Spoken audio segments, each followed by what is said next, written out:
Penggabungan usaha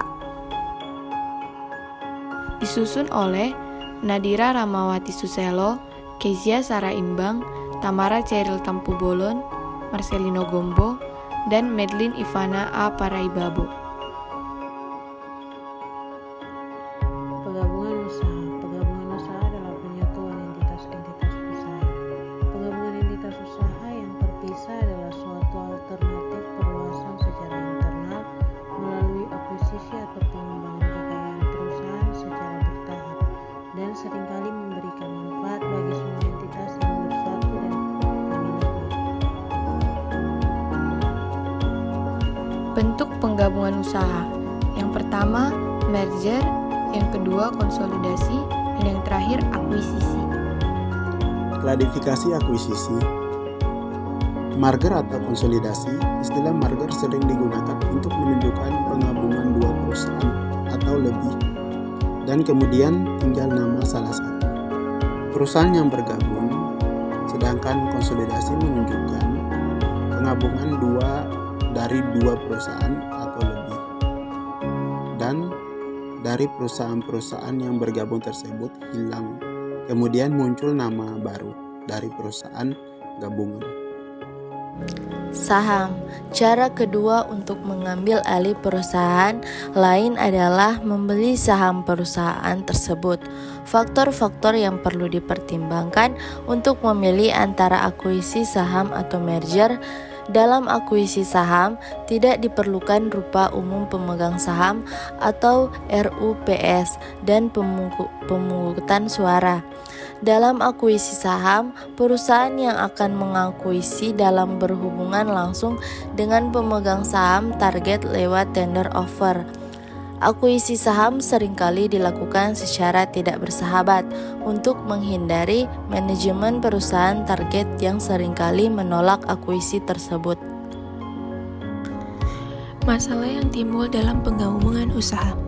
Masalah yang timbul misalnya usul pembelian lepas atau outright purchase. Perusahaan yang satu oleh perusahaan yang lain mungkin hanya menyangkut persetujuan mengenai harga yang harus dibayar atas perusahaan yang hendak dibeli dan persyaratan pembayaran. Aplikasi metode penyatuan kepemilikan.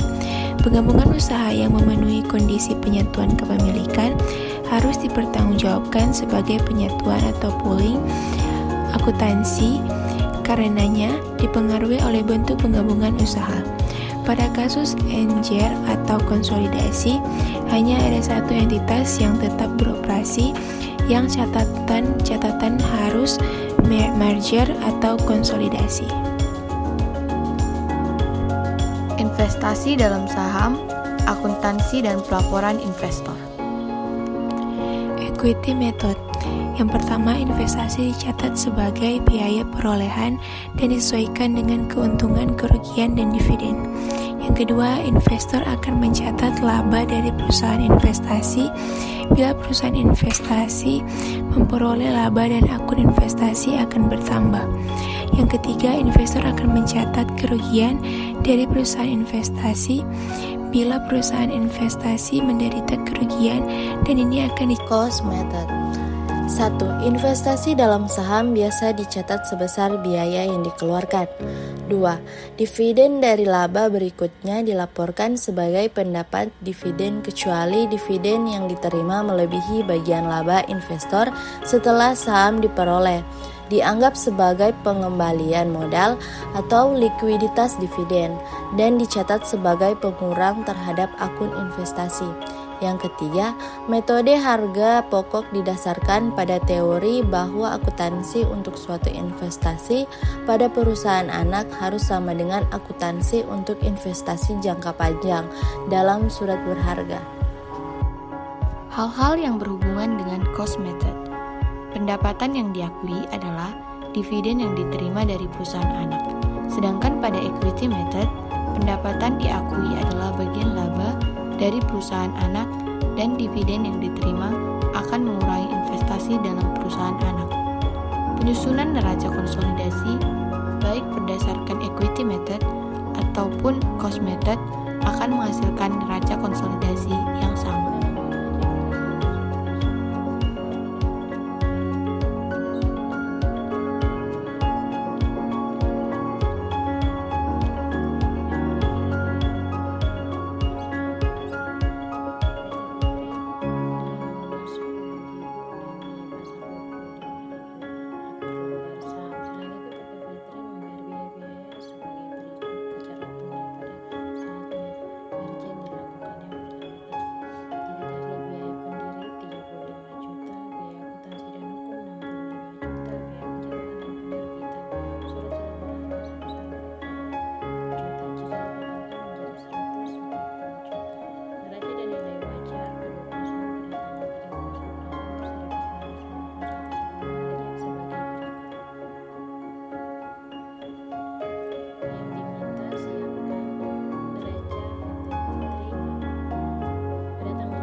jurnal biaya penggabungan usaha.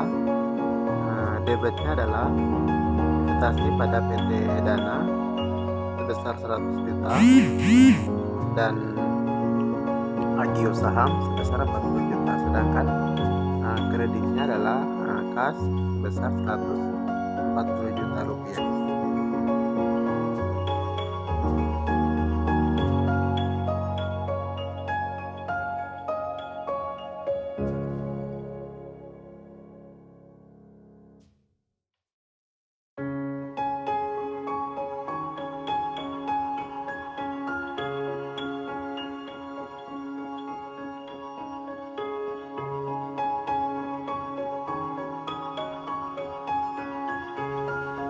Jurnal penelitian aktiva bersih, kas 10 juta sebelah debit, piutang usaha 40 juta sebelah debit, persediaan 120 juta sebelah debit, tanah 150 juta sebelah debit, bangunan 300 juta sebelah debit, peralatan 250 juta sebelah debit, dan goodwill 150 juta sebelah debit. Selanjutnya, hutang usaha 40 juta sebelah kredit, wesel dibayar 180 juta sebelah kredit, dan investasi pada perusahaan Denny 800 juta.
Juta, akun modal saham sebesar 280 juta, akun agio saham sebesar 380 juta,